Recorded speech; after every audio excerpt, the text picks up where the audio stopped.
大家好，我是 Emma。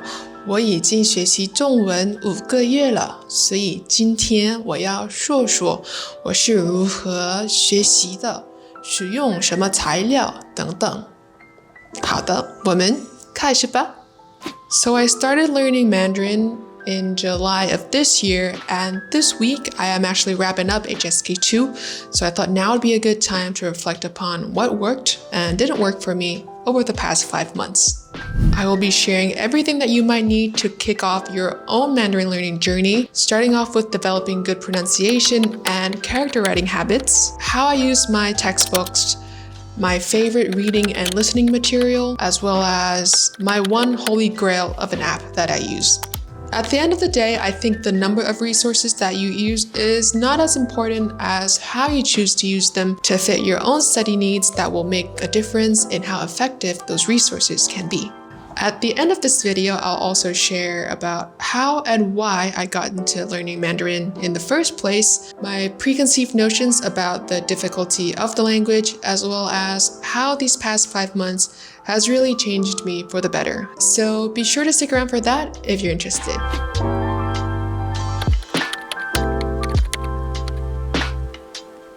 If you're studying Mandarin, you've probably heard of the HSK system that is divided into 6 levels. In this particular video, I'll be talking about levels 1 and 2 because that's where I am right now. So in levels 1 and 2, you're introduced to 150 characters each, which means by the end of level 2, you will have a total of 300 characters in your word bank.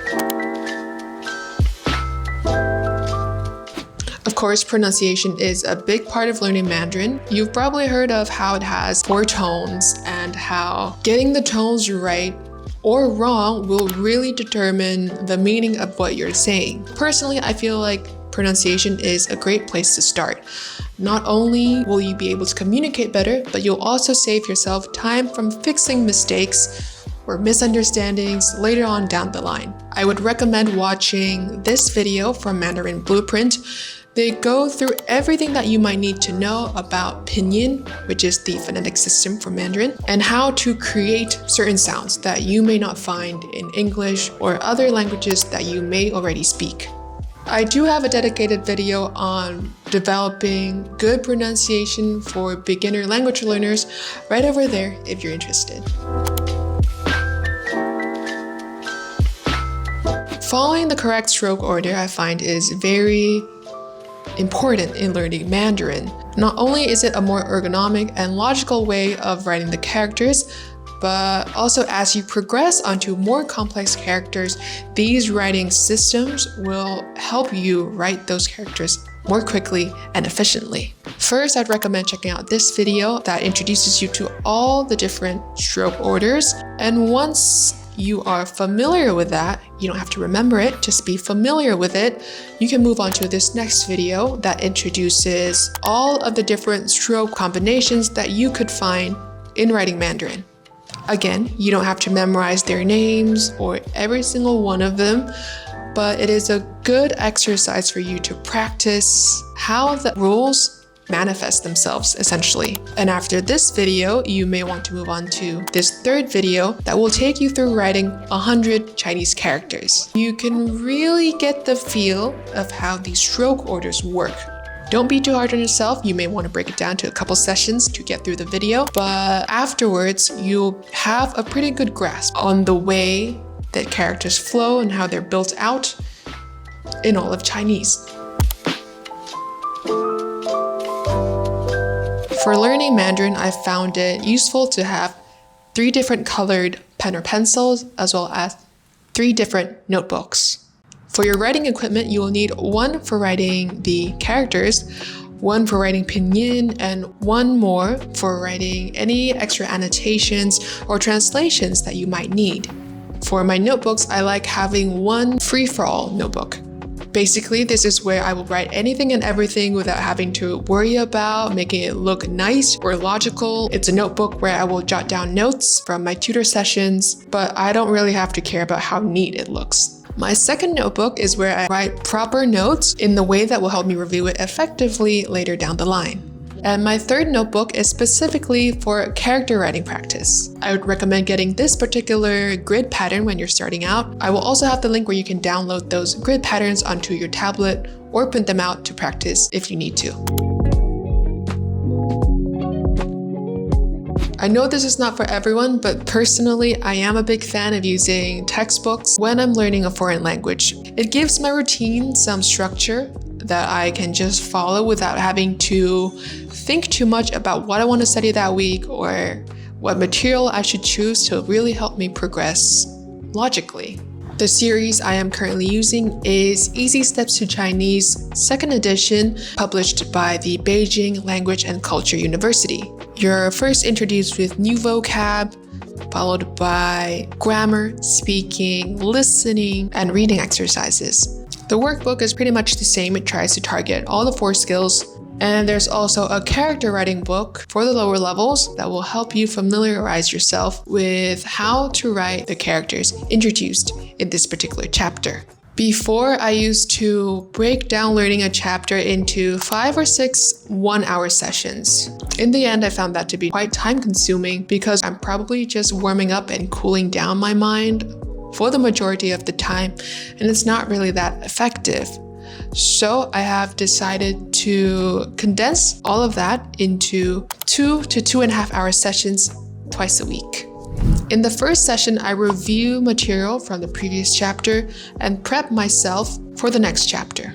And session 2 is where I actually learn the material and work through the textbook and the workbook. Session 1 is where I write an essay. This is a great time for me to review the vocab and the grammar points that I've learned from the previous chapter and to check how much of the character writing I actually remember. If there are any hiccups or anything that I find to be a little ambiguous, I will go ahead and review that in more detail. Afterwards, I use my character writing book and learn the 20 to 30 characters that will be introduced in the following chapter. For this exercise, I like to focus on the radicals or the writing patterns that show up. I like letting my hand go through the motions of writing those characters, those strokes, and letting my muscle memory do its thing. So I don't worry too much about memorizing everything right now. Because again, this is just a prep session and you can really take your time and have fun with it. I think my favorite word for this section is 超市. Or supermarket. It's just something about the way it's written that makes me really happy. Session 2 is where we actually study for real. We're going to go through the textbook and the workbook. First, I like to learn my new vocabulary. I will read them aloud once, and then I go straight into my note-taking, which is divided into 3 rounds. The first round is where I look at my textbook and rewrite all of the characters. If there are characters that I remember how to write from my prep session, that's great. And if I don't remember how, this is a great way for me to kind of narrow down what characters I need more work on. I like to give myself 2 blank lines between each character so that I have space to fill it in with pinyin later on. Which brings us to our next round, round 2, writing pinyin. For this round, I will jump around my notebook and fill in whatever I can remember in no particular order, and then whatever is left will be words that I need to focus more on. For round 3, I go back and write in the translations. Again, I will jump around in no particular order and fill them in. And then through this exercise, again, I can narrow down the words that I do not remember the meaning to. I like writing my definition in pencil so that when I review the words later on, the ink that I write my characters in pinyin with catch my eye first, and the pencil just kind of fades into the background, and I don't have to rely on it too much when I'm reviewing. Before, I used to neglect pinyin. I would be like, you know what, I can remember pinyin. It's not that difficult. I don't have to write it down. And that worked for the first 2 chapters for HSK1, which is the first 30 to 40 words. And then the more words I learned, I realized that I needed pinyin for everything. Even if they are words that I already repeated over and over and over again, I still find it useful to write down the pinyin because pronunciation is just too important in Mandarin to get it wrong. After finishing up the vocab, I will go through all of the textbook activities. I try to read aloud wherever I can and also shadow whenever I have an audio track. 大里面有各种商店。 This is to really help me check my pronunciation, make sure that I'm not making any mistakes, or at least as much as I can when I'm learning by myself. 走路15分钟就到了。我家离火车站很远。I then complete all my workbook activities as well, except for this final essay writing practice right here, which is what I will save for the following session as a review for this session. At the end of the day, you can break it down into whatever system works for you because it needs to be fun and exciting for your own particular study needs for you to enjoy the process and see progress. If you guys have been on my channel for a while, you will know that I love my graded readers, and learning Mandarin is no exception to that. With a lot of graded readers or children's books out there, I still find that they use way more vocab than what I know, which can be really frustrating and demotivating if you're just starting out. So the series that I've found very useful is called Mandarin Companion. I believe it's written by 2 American guys who studied Mandarin and found that there were no reading materials simple enough for HSK1 and HSK2 learners. So they decided to take it upon themselves to write in the confinement of 150 characters or 300 characters. Their breakthrough level uses the first 150 characters that you would find in HSK1, and then their level 1 uses 300 characters, which is basically HSK2. 老周和他的太太来上海开了这家饭店，儿子出生在上海，名字叫周海生。Let's say you encounter a word that you don't know how to pronounce, you can always press the blue letters and it should take you down to the keywords at the bottom. So this is written as 饭店. It is a noun and it means restaurant. They also have discussion questions that you can use to ask yourself after you finish reading the material. 周海生是在哪里出生的？请说说他为什么叫海生。他叫海生，因为他在上海出生。 Breakthrough level reading was still pretty difficult, like to look at the characters and generate a sound from that because it's not a phonetic writing system. But as I progressed into HSK2, of course, the breakthrough level starts getting a little bit simpler. So with learning Mandarin, I like to read on my level or below a level because when I'm reading below a level, I can actually enjoy the story, enjoy the plot, and kind of use this as like a leisure reading session as opposed to putting my brain into overdrive all the time just for the sake of reading. Again, my approach is that it has to be fun, and reading below a level is kind of fun.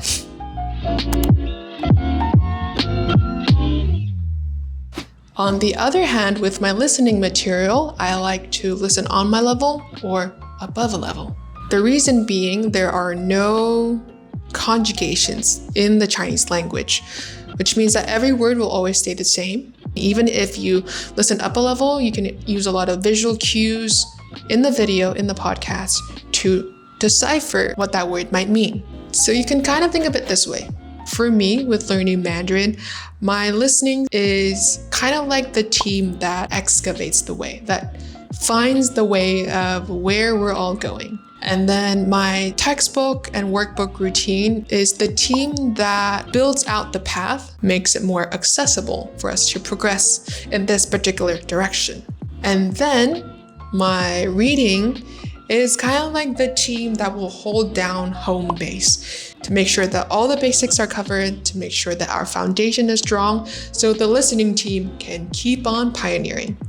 For my listening, I like to listen to podcasts first and then shadow them. If you're just starting out, I highly recommend Lazy Chinese She has podcasts from super beginner all the way through advanced, and in her beginner series, she enunciates all of her words, all of her sounds, and it's slow enough that you can actually follow along and practice your pronunciation.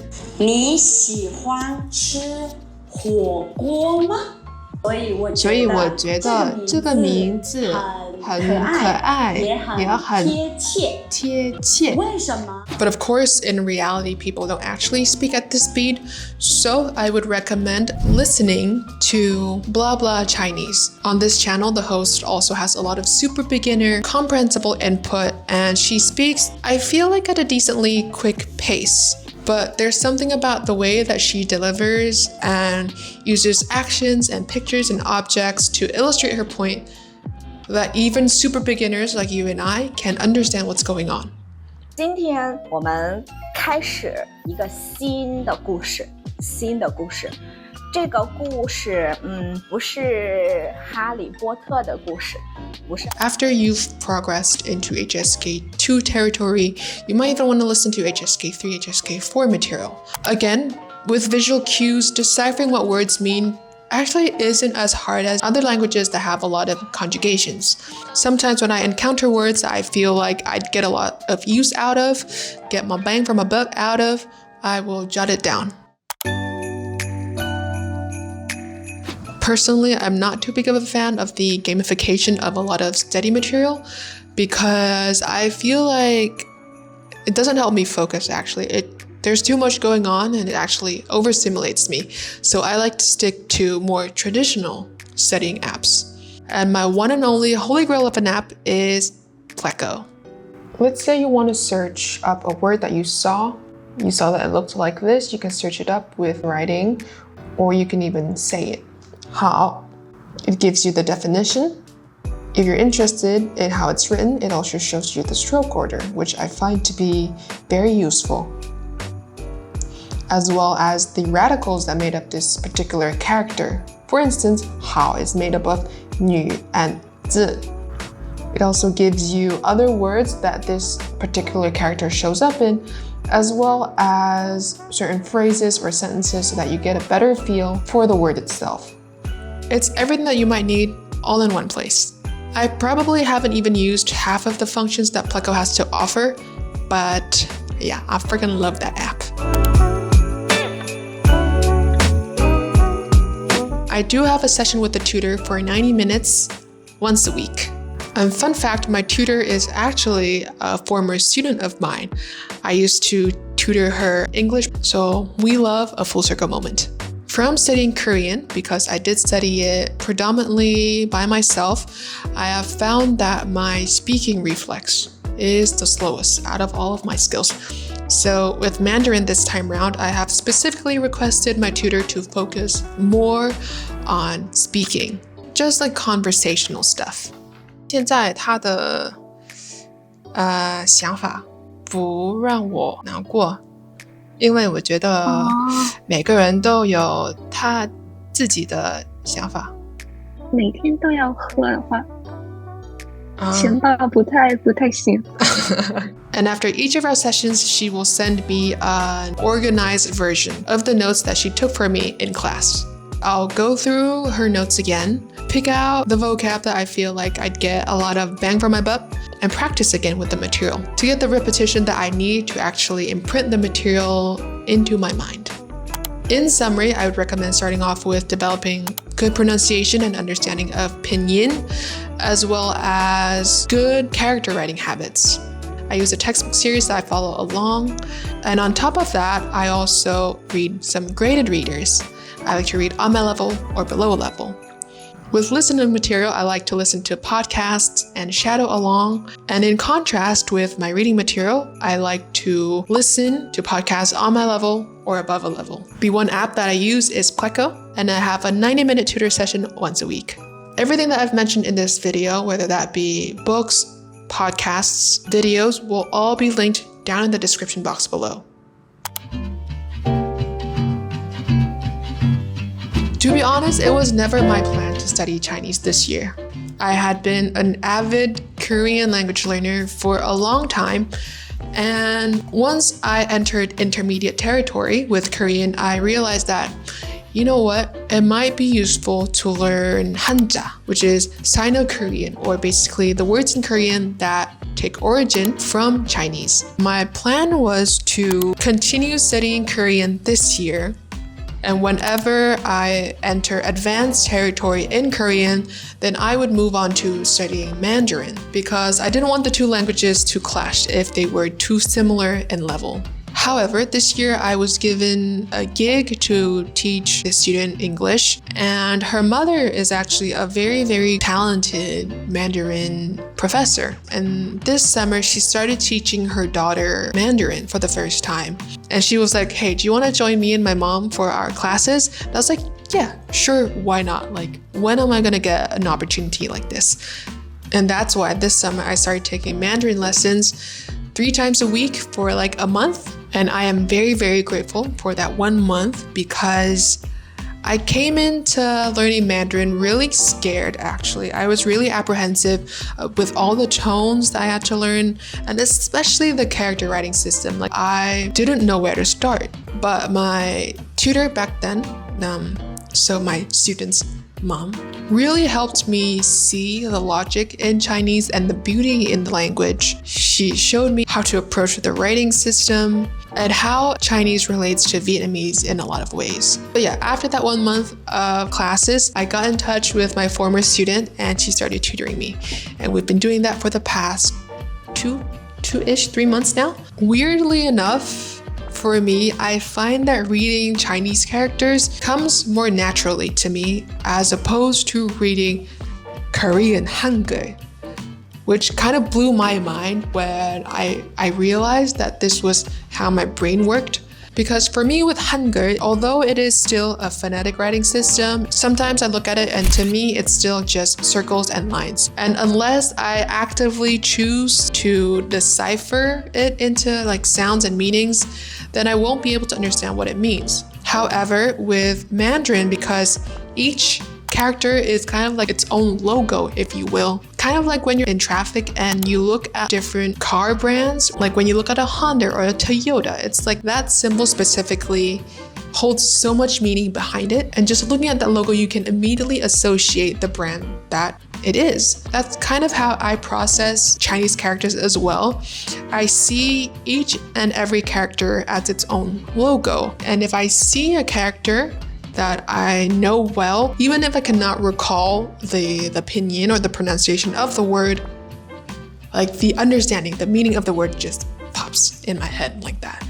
So that is how my brain works. I definitely understand that my background in Vietnamese as my mother language is helping me a lot with learning Mandarin. A third of Vietnamese vocabulary itself is derived from Chinese roots as well. So there is a lot of overlap, and when I'm learning Mandarin, it helps me understand Vietnamese better. Korean, Mandarin, Vietnamese have a lot of overlaps because of its Chinese roots. So yeah, I love that trifecta. It also helps that I have a lot of close friends that speak Mandarin. Like my best friend in college, and we actually lived together for 3 years in college, is from Taiwan and she speaks Mandarin. So it was actually pretty fun to learn a little bit of Mandarin on my own and then surprising her with her language. I feel like I've gotten a lot of value that fulfills me from learning Mandarin, whether that be connecting with my own language, being able to surprise my best friends, reconnecting with my former pupil. I can confidently say that learning Mandarin in 2024 is one of the things that I'm very grateful for. And if you're just beginning your Mandarin journey right now, I sincerely wish you the best of luck in discovering this new language, this new culture, and just open your mind and your heart to what is out there. Remember, if 1 billion people can learn it, so can you. Anyways, that's all for this video. I hope that you have enjoyed it and found something useful out of it. Please like this video if you liked it, subscribe if you haven't already. You guys have a great week and I'll see you in the next one. Bye!